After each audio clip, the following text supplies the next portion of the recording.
एक छोटे से कमरे में जहां रोशनी की एक पतली सी किरण ही पहुंच पाती थी, अमन अपनी मां शांति देवी के साथ रहता था। शांति देवी दिन भर दूसरों के घरों में बर्तन मांजती और कपड़े धोती थी ताकि अमन स्कूल जा सके। अमन के पास पहनने को सिर्फ एक जोड़ी कपड़े थे जिनमें कई जगह पैबंद लगे हुए थे। माँ हमेशा कहती थी, अमन कपड़े पुराने हैं तो क्या हुआ, तुम्हारा मन और मेहनत साफ होनी चाहिए। स्कूल में अमन अक्सर अकेला ही रहता था। उसके सहपाठी रोहन और अन्य बच्चे उसके फटे कपड़ों को देखकर उसका मजाक उड़ाते थे। रोहन अक्सर कहता, देखो फटे कपड़ों वाला राजा बाबू आ गया। अमन अपना सिर झुकाकर चुपचाप अपनी फटी हुई बेंच पर बैठ जाता। उसकी आंखों में आंसू होते पर वो उन्हें किसी को देखने नहीं देता था। एक शाम अमन बहुत उदास होकर घर लौटा।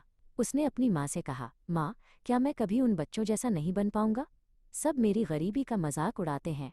शांति देवी ने उसे गले से लगा लिया और उसकी आंखों को पोंछते हुए कहा, बेटा, असली चमक कपड़ों में नहीं काबिलियत में होती है।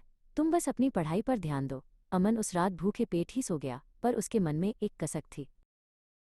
आधी रात को जब पूरी दुनिया सो रही थी, अमन की नींद अचानक एक तेज रोशनी से खुली। उसने देखा कि खिड़की के पास एक सुंदर परी खड़ी थी जिसका नाम शर्वरी था। शर्वरी के चारों ओर एक सुनहरी चमक थी। अमन उसे देखकर दंग रह गया। शर्वरी ने मुस्कुराते हुए कहा, डरो मत अमन, मैं तुम्हारी मेहनत और सच्चाई देखकर यहाँ आई हूँ।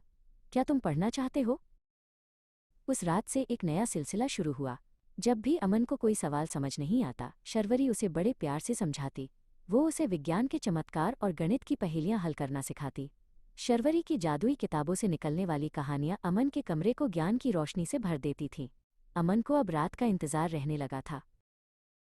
शांति देवी अक्सर रात को उठकर देखती कि अमन गहरी नींद में भी मुस्कुरा रहा है। उन्हें समझ नहीं आता था कि क्या हो रहा है, पर वे खुश थीं कि उनका बेटा अब उदास नहीं रहता। दिन में अमन स्कूल के काम में इतना डूब जाता कि उसे रोहन की बातें सुनाई ही नहीं देती थीं। वो अपनी फटी कमीज की परवाह किए बिना हर सवाल का जवाब सबसे पहले देता। एक दिन कक्षा में अध्यापक ने एक बहुत ही कठिन सवाल पूछा जिसका जवाब कोई नहीं दे पा रहा था।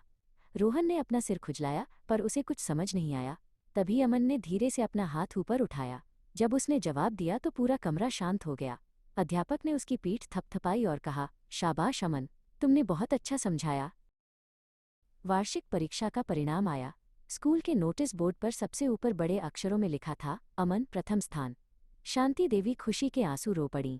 अमन को मंच पर बुलाया गया और उसे एक स्वर्ण पदक और छात्रवृत्ति दी गई। रोहन और बाकी बच्चे अब उसे सम्मान की नज़रों से देख रहे थे। अमन के फटे कपड़े अब किसी को नहीं दिख रहे थे, बस उसकी सफलता की चमक दिख रही थी।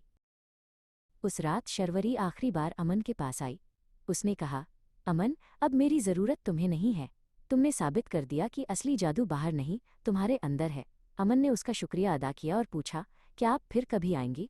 शर्वरी ने मुस्कुराते हुए कहा, जब भी तुम खुद पर विश्वास करोगे, मैं तुम्हारे आत्मविश्वास के रूप में हमेशा तुम्हारे पास रहूंगी। सूरज की पहली किरण के साथ अमन जागा।